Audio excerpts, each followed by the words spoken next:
Costello.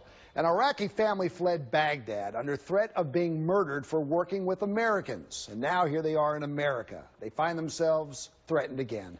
ABC 2's Brian Kubler's on this story for us tonight, and he joins us now with details.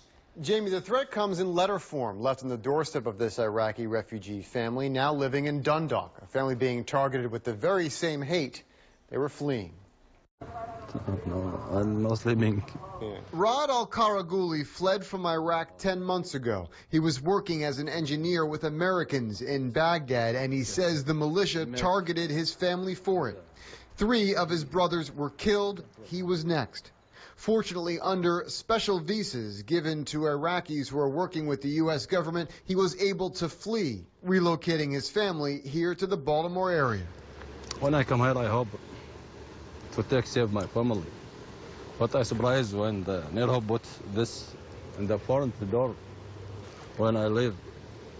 Surprised, the hate he was fleeing now showed up on his front door in America.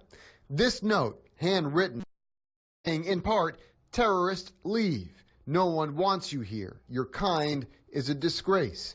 Pictured is a woman in a hijab holding a bomb saying 9/11 is your fault. I think it really points to the rising intolerance against immigrants and Muslims and refugees here in the United States. Dr. Zainab Chaudhry is with the Council on American-Islamic Relations and Advocacy and Muslim Civil Rights Group. She says this kind of hate is on the rise in the U.S. This election cycle and its anti-immigrant and anti-Muslim sentiment is fueling this kind of harassment. Unfortunately, there is a lot of backlash, and we want people to understand that it's important for all of us to work together to be able to provide a safe place for these families to be able to come to terms with the atrocities that they face and be able to heal. To that end, Baltimore County Police have been investigating this case. They say this hate note was written by a 14-year-old girl, and for right now, no charges will be filed. For al-Karaguli, he just wants peace.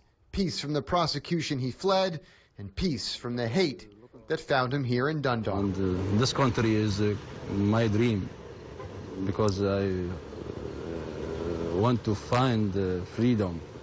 I like America, and I want to save my family.